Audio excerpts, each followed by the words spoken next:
I'd like to call a meeting to order at 5:01.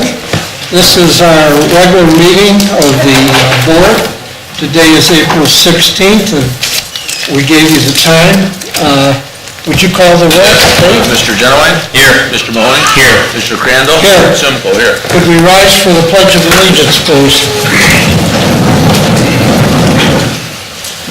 Pledge allegiance to the flag of the United States of America and to the republic for which it stands, one nation, under God, indivisible, with liberty and justice for all.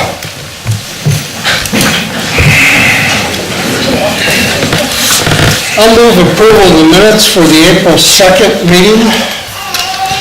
Second. Mr. Genowine? Yes. Mr. Mahoney? Yes. Mr. Crandall? Yes. Additions or deletions to the agenda? I have two items for executive session to add on. One will be an executive session for pending litigation, and the other will be executive session personnel administration. Okay. I'm not aware of one of them, but let the board know the one on pending litigation is Sylvania Township Company that's trying to get sewer service from the city and having some issues. And then I'd also like to move up our TARPS discussion to item 8 after the badge penny. That will give you some time, Chief, and then we move your report toward the end. If that's okay, our additions and deletions, we move ahead. You okay with that? Yeah. John? Okay, thank you. All right, first thing is the pledge, Chief.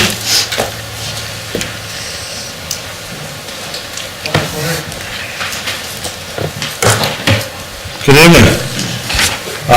Tonight's another great night for the fire department. If you remember, we hired a nice young man a couple of months ago for full-time because of a retirement, and that young man decided to go to Toledo within 6 weeks after we hired him. So we were very fortunate that we had a couple of really great candidates to move from part-time to full-time, and tonight we're going to swear in Cory Schoendorf, and if Caitlin and Amelia are going to come up, stand by Cory, and then Chief Fralick's going to read him the oath. Come on up. Okay, raise your right hand.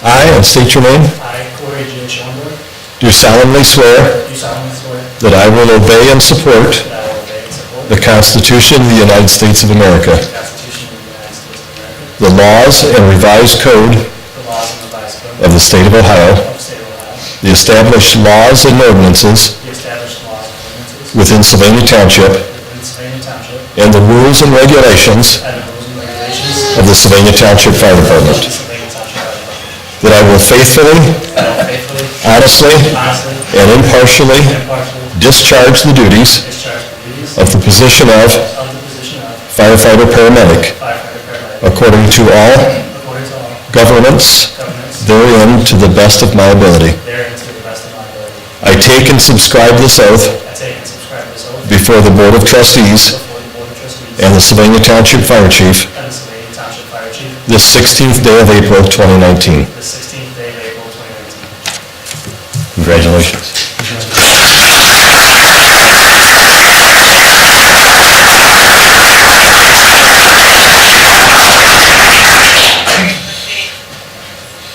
I saw you practicing there a minute ago. How's it going? Yeah, that's pretty good.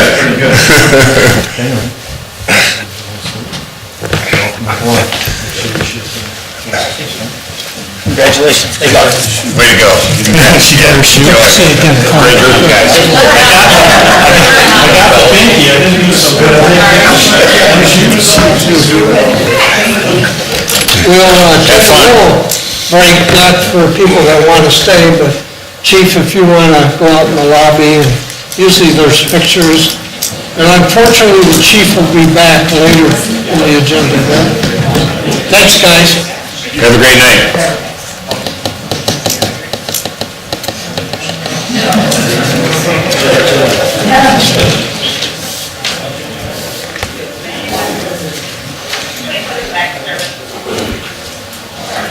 Great, big turnout.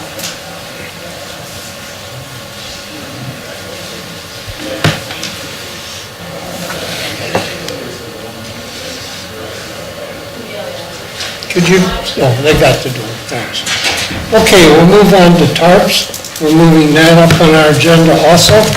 And first of all, I think we got a couple of speakers, one from the Area Office on Aging. I'd like you to, if you can, limit your comments to 5 minutes, or shorter, but please give us your name and address. My name is... Wait a minute, maybe we have it here. We do. We're good. Thank you. No, it should say it into the tape. Oh, I'll say it. Okay. Mr. Simco wants it on. That's all right. My name is Colette Cordova, I'm from the Area Office on Aging. We're here with the Ability Center to support restoration of TARPS Sunday services. We met since October with the TARPS cuts, and we have 5310 funds, which require a 50% local match, which is about a total of $146,000 that are needed in total. So we're hoping that the trustees today will be in support of that and help the match so we can restore Sunday services. And I'd be happy to answer any questions you might have. Any questions, John? Or- I thought that was, I read about it in the paper. I was surprised, I got an email yesterday, you were gonna be here, and I read about it in the paper. I'm just curious as to how we can help and, what our role would be. Well, I think that the thing is we need funding for the match.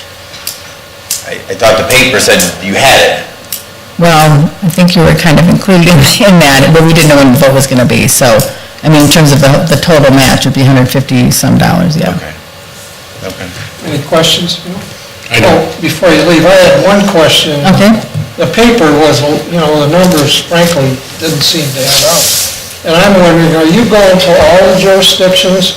Like so far, Toledo's the only present TARDA jurisdiction that's contributing. We would be the second, and I certainly want to do our share. But are you going to the city of Sylvania and Rossford and the other members of TARDA? None at this time, no, that is. We've received funding from Area Office on Aging, Ability Center, Lucas County Commissioners, City of Toledo, Mercy Health, LMHA, Black and White Transportation, Pathways, Board of DD, and Mental Health Recovery Services. No, I read those in the paper, but Right. myself, I don't know about the other two trustees, but I'm wondering, our citizens are still paying the tax. And then in addition, and that doesn't mean I'm opposed to it, but you're coming to us, but I guess we're sort of singled out with the city of Toledo. Right. I just wondered why that is. Well, I think that a lot of people are involved in this, and I can't really answer why that was not done. Can you tell us how many township residents utilize the service on Sundays on average? I think there were about 360 use TARPS on Sunday. 47% of them are senior citizens. I don't know how many in the Sylvania Township. Is there any way you can get that number? We probably could from Jim Gee, the general manager. Okay. Yeah. I think thank you. I Yes. think we've got another speaker. Is it Tim? I missed my sheet here, just a second. Tim Harrington? I basically ditto what Claudette said. We thank you for your consideration. I believe the reason that you all have been considered is because it was discussed with someone one of the trustees who expressed interest in doing this. So this was really a situation where people stepped up and said, I want to be involved. Thank you.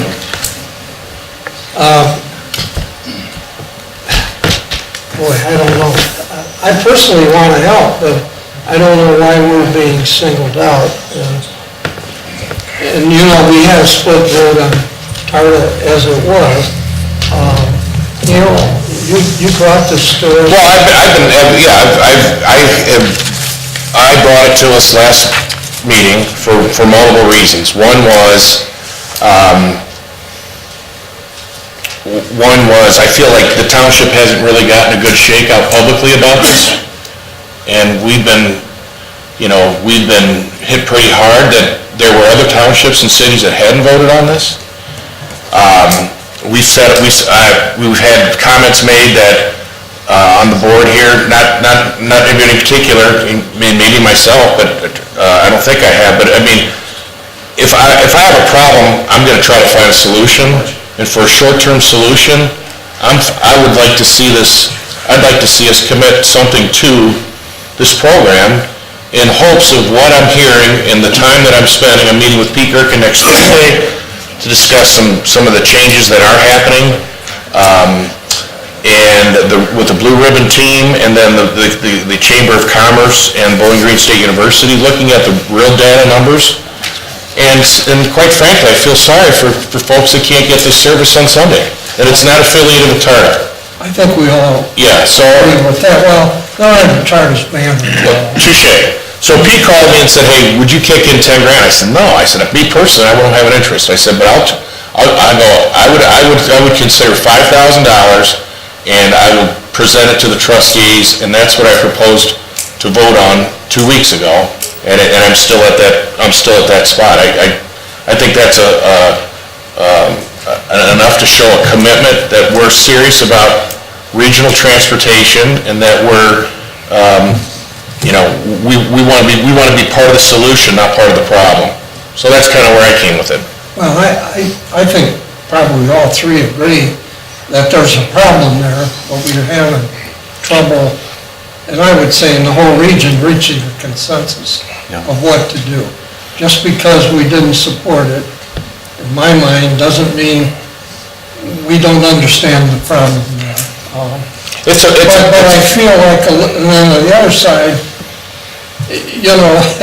we're being singled out with the city of Toledo, and I guess it seems like that partnership should be all the partners.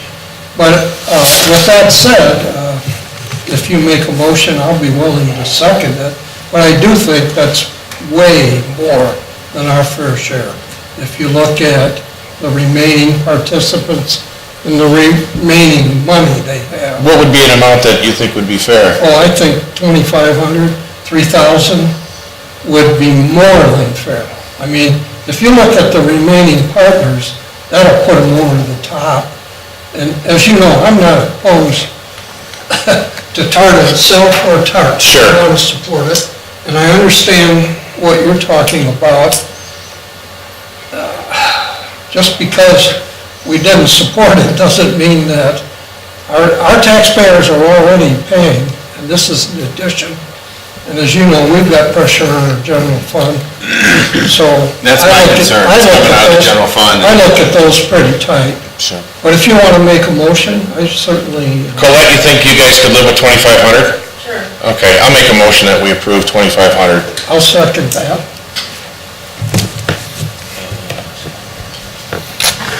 I'll call the roll. Mr. Genowine? Yes. Mr. Mahoney? Yes. Mr. Crandall? Yes. So thank you very much. Thanks for coming. If you're welcome to stay, but if you want to leave, that's okay too. Thank you very much. All right, thanks for coming tonight. It'll get more exciting as we Yeah. go along. All right. Next up is the road department. Rob? Evening. I have a resolution on the agenda.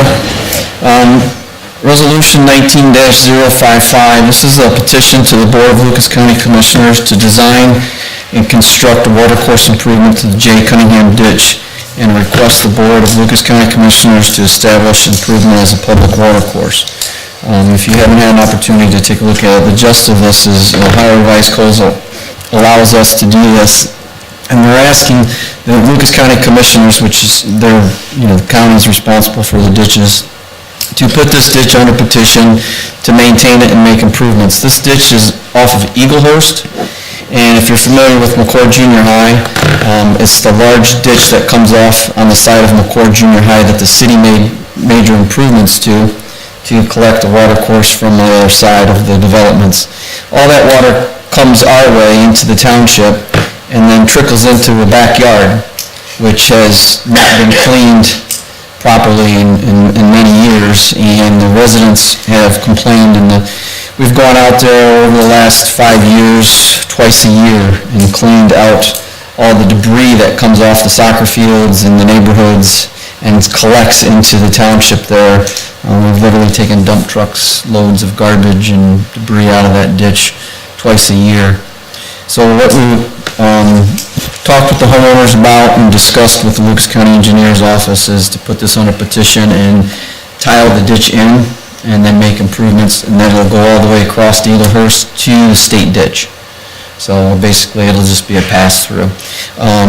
The petition of note of that is that the homeowners do become responsible for the maintenance of the underground utilities of it. And as of right now, though, the county has a stormwater utility that will absorb that cost. So it'll be no cost to the residents at this time. And as long as, if you look at the 1, 2, 3, 4th whereas, the second sentence, it says, however, at this time it is planned, the planned assessments will be paid through the Lucas County Stormwater Utility. So there'll be no assessments. Typically, these type of structures last 50 years before they need any type of maintenance on them. And any clogging or anything like that, the township would still handle. So be aware that I think there is one resident that is not in favor of it, but this would go to the Lucas County Board, Lucas County Commissioners, and then they would vote on it, and once it's been voted on, it's a done deal. So, I requested it through the Lucas County Engineer's Office as well, and they assisted me on this. I'll move resolution 19055 to petition the Board of Lucas County Commissioners to design and construct a water course known as J. Cunningham Ditch, and to request the board to establish the improvement as a public water course. I'd like to point out Rob's really doing, I know you people know that, but on this drainage, these are tough, and Rob's on top of it, and I like this. While it doesn't cost anything right now, we are putting it under maintenance of the property owners that benefit from the improvement.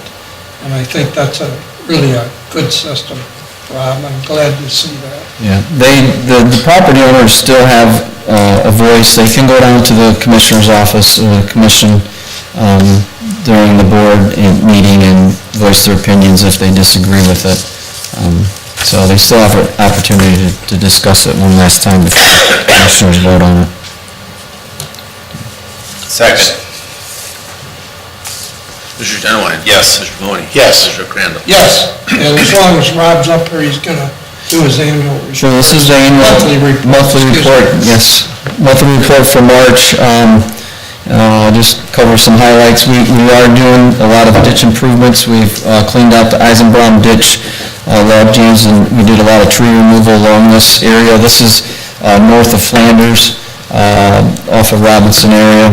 And this ditch runs all the way from Whiteford, and it goes across the township into the city of Toledo. So we're taking the start of it, which is off the property on Whiteford, and we started doing tree removals and cleaning. It hasn't probably been cleaned in at least 40 years.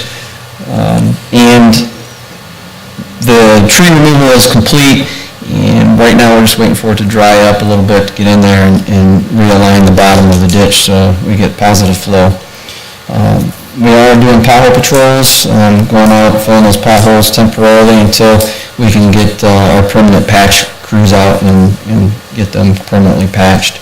And of course, we've started putting all our plows and our salt stuff away and prepping all that equipment, and got ready for our brush and spring cleanup, which we're full swing into right now. So, on the page 2, some of the major projects that we have coming up this summer. We're still waiting on the Lucas County Engineer's Office for some of the plan and designs of those, and then we'll advertise for bid. They're going to be a little late this year, but I think we're still going to get them in.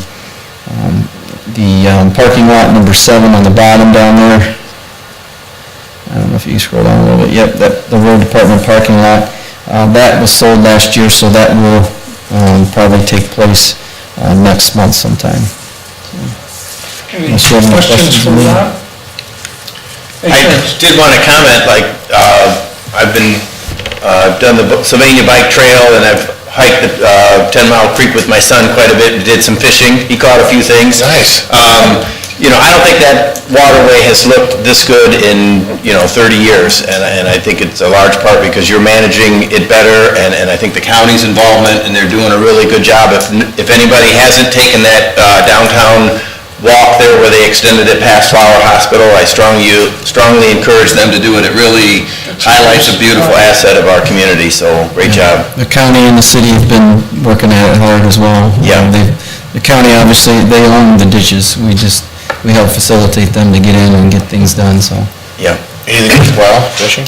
Not much, but, Thanks, Rob. it's coming. Yeah, thanks, Rob. Say, Rob, I was out working on my brush pile there, enhancing it, and a dog walker came by, and that neighbor, and then he talks to the other dog walkers in the whole neighborhood, because he's always out walking, and he says, all the dog walkers think that you guys do a great job on cleaning up the brush and how good it looks, and they know you're gonna do a good job, and they're really impressed with the township and the trustees and you on getting this job done. Thank you. And so, Don't include dog safety though.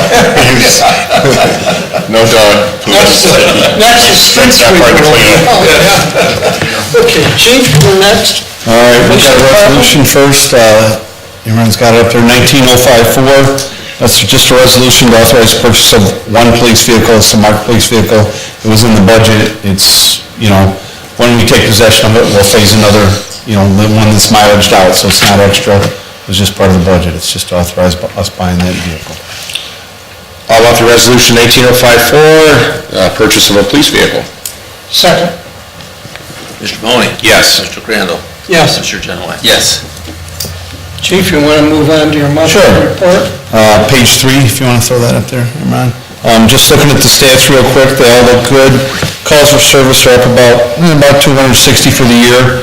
They were down a little bit for March of 2019 versus 2018, about 100, around about 90, but close. So we're just up a little bit, nothing earth-shattering, but a little bit of an increase. If you look at burglaries, we only had 1 for the month of March 2019 versus 3 for 2018, and then the year-to-date shows, again, that number's going to end up being skewed all year, shows 10 for the year versus 5 last year, but if you take those 7 out that we solved in January with that series we had going on, we're actually, we're looking really good. We're just down in I would consider that 3 versus those 7 that we solved that we had over there in the Farmbrook subdivision in January, so that's good news.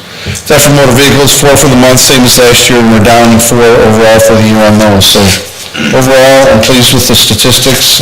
They're doing some good stuff. Going to, let's see if you go to page 7 there, Imran. Just a couple things from community affairs to highlight. We did some more IOS training, the business there on Central Park West, so that was good. And the one thing I do want to really say a big thank you. So if any of you guys know anybody from Kistler Ford this year, our safety town vehicles, the little Power Wheels Mustangs, were getting wore out, the tires and everything. We went to them earlier in the year and they stepped up again just like they did before, no problem. They said we'd love to do it. So they bought us all new Power Wheels for Safety Town this year. So we took delivery on those during spring break, and our 2 community service officers spent the week. It takes about an hour per car to put those together and get all the decals on, but we're trying to put it together with Kistler here. We're going to do a little photo op and a nice big thank you for them out there. We'll go out there and stuff, so that was great of them to do that again. We're also in the process, and I assume Meyer and Target will step up as well. We have little houses, play houses we use for it too, that we need those replaced, so I'm sure they'll do the same thing. But again, Kistler Ford very generous on that, so we thank them for that. And the speed trailer and message board, just to let you know, for now that the weather's gotten better, we've already been doing it in April, concerted effort. We're getting them both out, message board. We're using that right now over in the Whispering Oak subdivision. We had that out for 5 days, as well as some of our monitoring, so that's out of there right now. We're doing more just, we're trying to mix it up. If you leave it there too long, people get bored by it and don't put any stock in it anymore. So we're using that, we're using the speed trailers in different parts, because once weather gets warmer and there's no more snow on the ground and things get nicer, everybody wants to go out and, pick up their pace a little bit, so. Those were the things as far as that are on the report, and I just wanted to let you know about two notable incidents we had, and arrests that we had for the month. Early in the month at Whiteford School, that was probably, I think, the third or something, there was actually turns out he was a registered sex offender. They had a stranger that tried to get in the school. Their system worked really good. All they got in was the first set of doors, but because they had that new raptor system in place with different things, and you have to have IDs and be authorized, and you got to be on the list and swipe your card, he couldn't get in. The office staff was, wondering, who's this guy? They asked him, said, no, you're not coming in, and they kept him out, got a hold of us real quick. We got over there, and we were able to, criminal trespass was the best we could do, but much better to only get him for that than to allow him to get into school. So that was a good success story for Toledo Public Schools. Their system worked, and it's ironic when the detective interviewed him, and the detective explained the system, and the sex offender actually said, well, that's a good system, because I couldn't get in.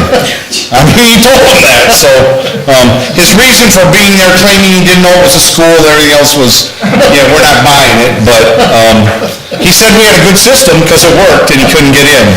So he was pleased with that. And the other notable incident I wanted to let you know, and I know sometimes we think, well, not sometimes, we do. We live in a great community, not a lot of crime, but we had another incident. We had early in the year, I was touting, we had 2 incidents where we got felons with guns and had federal charges on. Well, we had a third, and we had an officer that used great instinct and training. He was sent to a loud party call at the apartment complex. They bumped up to a gun call on the way. He gets there, the witnesses are running out screaming, the guy in there's got a gun. He goes in, he confronts the guy, and tells him, put his hands where he can see him, while the guy proceeds to lift his waistband, put his hand on the gun, pull it out, and throw it. So, very easily could have been a shooting situation. The officer would have been perfectly justified in doing that. As quick as that happens, he didn't, fortunately, but turned out to be a felon. Didn't have any right to the gun. Of course, the gun was stolen from Northwood. So, once again, we got a hold of the federal prosecutor. At some point in there, when the officer was questioning, the guy says, I bought this gun, blah, blah, blah, I don't remember. He goes, but it's not stolen. Well, the officer hadn't even asked him if it was stolen. Turns out it was. Kind of some tip-off. Yeah, so I was like, maybe I better check this. But anyway, he fit all the criteria. We ran it by the federal prosecutor, and again, this guy's going to be looking at some serious time in the federal process. They like the case, so, I just point that out because, again, we had an officer made a great decision. It was Officer Myers. He's only been on the job about 1.5 years, and he's actually the one that got the gun off the felon at Walmart. So we're telling Curtis he's our gun guy now. But just good decision making. When you're in that moment, you just don't know. Do I shoot? Don't I shoot? So that could have been, we could have had that incident. Or criminal could have got the shot off first and, more tragic and had an officer shot. So, there's little pockets and stuff does go on, not a lot of it, but when it does, again, I like to showcase this to say, I'm not going to shy away from it. The officers aren't. We're going to address it. We're going to arrest them, and we're going to prosecute them as much as we can and make sure they can't come back. So anyway, I just wanted to let you know about that. They're doing some good work out there. Good story, Paul. Thanks. Thank you. That's all I have. Any questions? I'd like to thank you for getting on that Whispering Oak. I saw the sign. Yeah. Do not enter, you will be fined. But you can't leave it up there. No, eventually, and so we're doing a combination. We've got officers have been sitting out there as well as a sign, but you do that, the neighborhood association complained, believe it or not, I had a phone call from somebody that said, I think it's blocking the way and it's dangerous and we should get it out of there. And it's like, okay, you can't make everybody happy, so. Well, we do the best we can. Yeah. Thank you, Chief. Thanks. All right. Zoning, Darrell? Good evening. Monthly report. Yes, for the month of March, zoning department, we're up for permits issued, in large part because of those 13 single-family dwelling permits. You can see kind of halfway down on the right-hand side. That drove a lot of last month's permits. We're up 24% on the month, and on estimated value, up 41%. Year-to-date, we have 109 permits. That's a 13.5% increase over last year. an estimated value of just shy of 13 million. That's 13.5% increase. Page 2, please.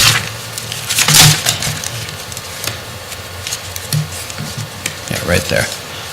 So single-family dwellings, we're still down compared to last year, but that 18 that we had this past month, or I'm sorry, the 13, bumped us up from 18 to 31. So it was a pretty good month.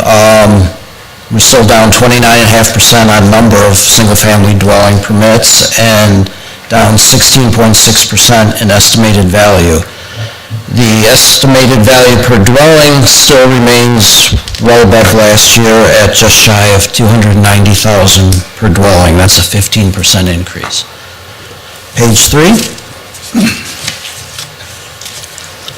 Zoning complaints, nothing significant. We had 8 for the month, which was kind of low, down almost 43% from last year, and we remained flat against last year on year-to-date at 26 complaints.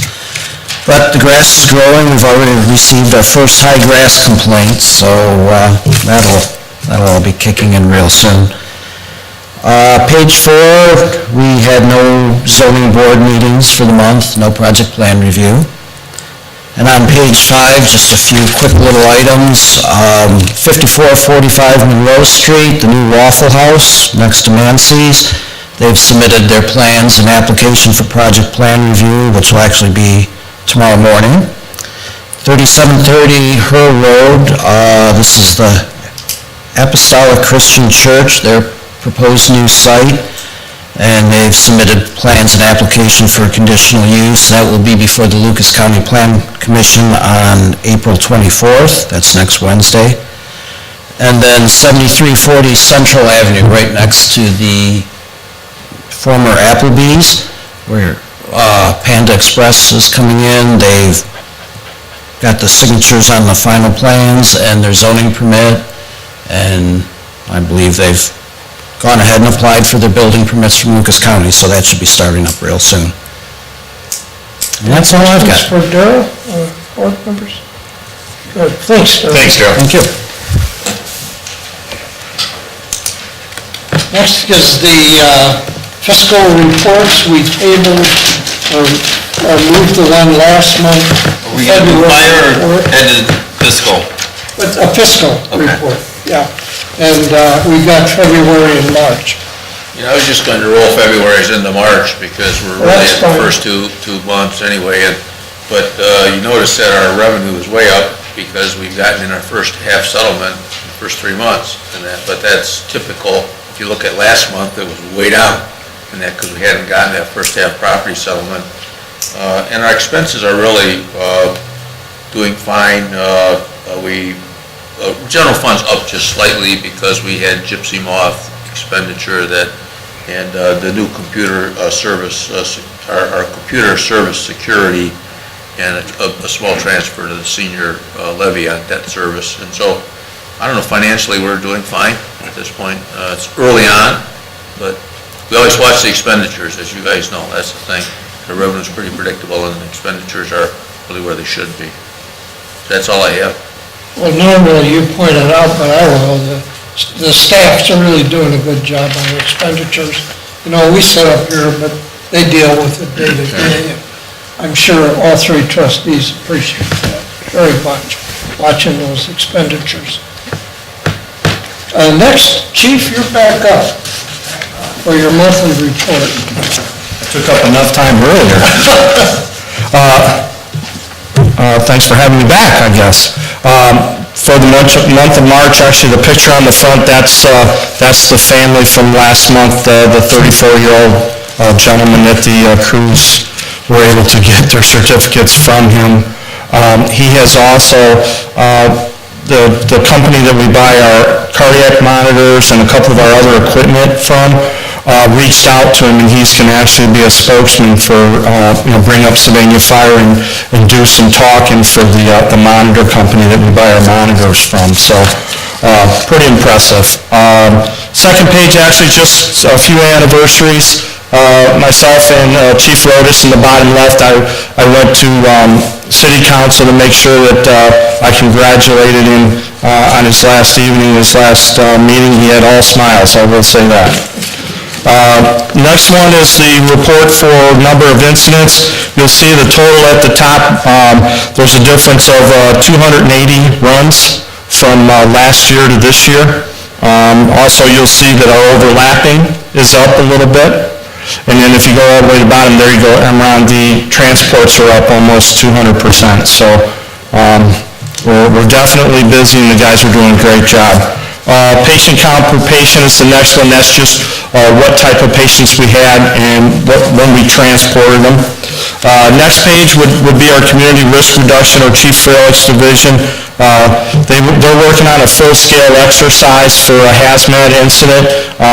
The EMA and LEPC in the county chose a place out here in Sylvania. I'm not going to say where it's at because we're going to do the tabletop first, and then within a year we'll do a full-scale exercise of making sure everybody's ready in case something happens at that place. We're well aware of the place, but they've asked us to utilize that.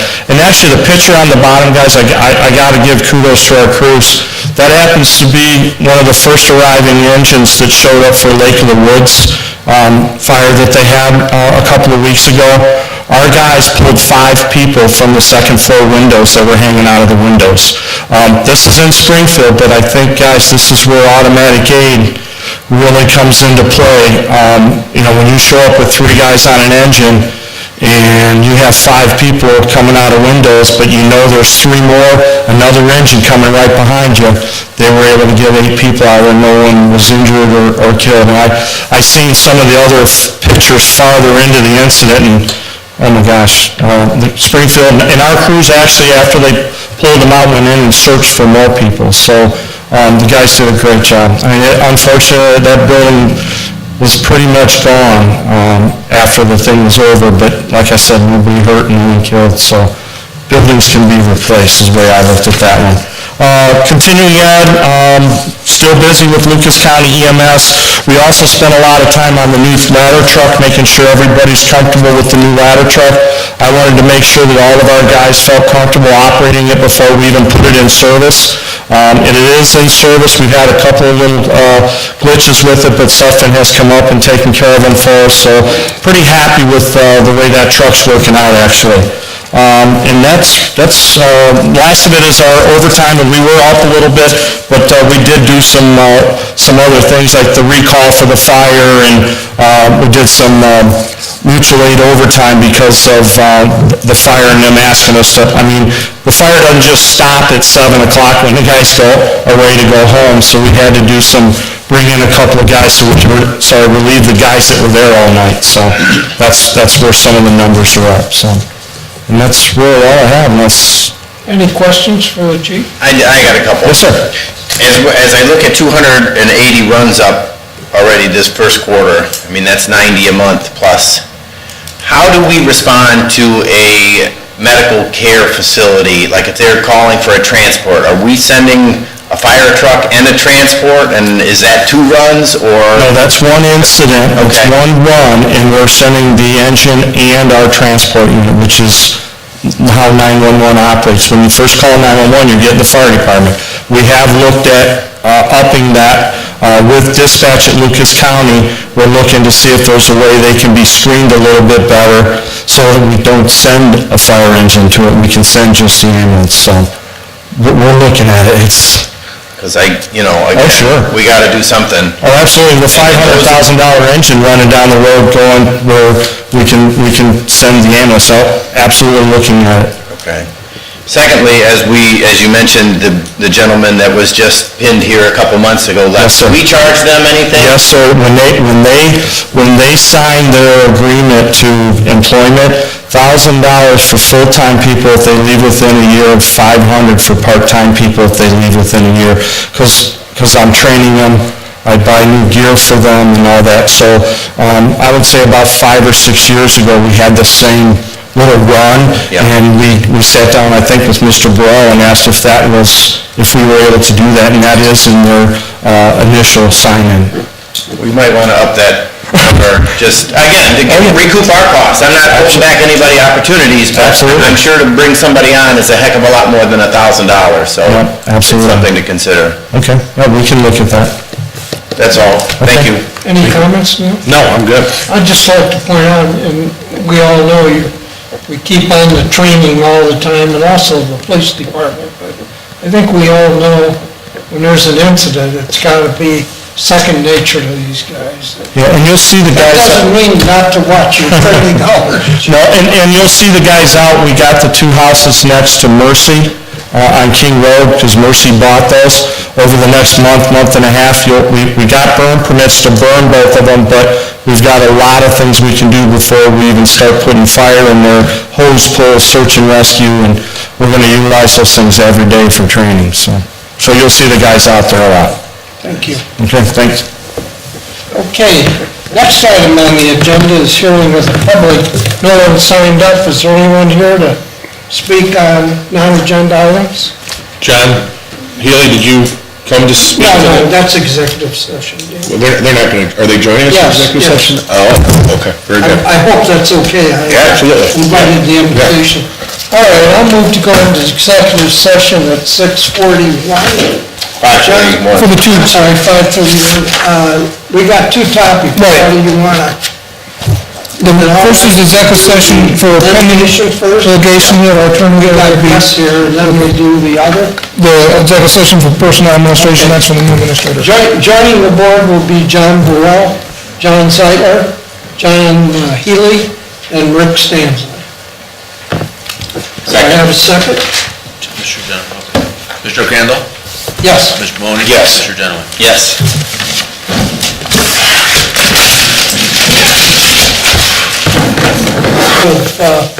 Executive session at 6:42, or 6:47, I'm sorry. Second. Mr. Mahoney? Yes. Mr. Crandall? Yes, and can the minutes show that Yeah. Mr. January had to leave, but he was there for a good portion of the meeting? Yeah. Go ahead, Dave, I'm sorry. No, I was just going to call the roll then. I was going to say that Mr. Gentleman had to leave during the executive session. And Mr. Mahoney? Yes. Yes, of course. Mr. Crandall? Yes, Okay. I'll move we adjourn at... No action taken. No action taken, right, and I'll move we adjourn at 6:48. Second. Mr. Mahoney? Yes. Mr. Crandall? Yes, We are adjourned. thanks, everybody. Thanks, guys.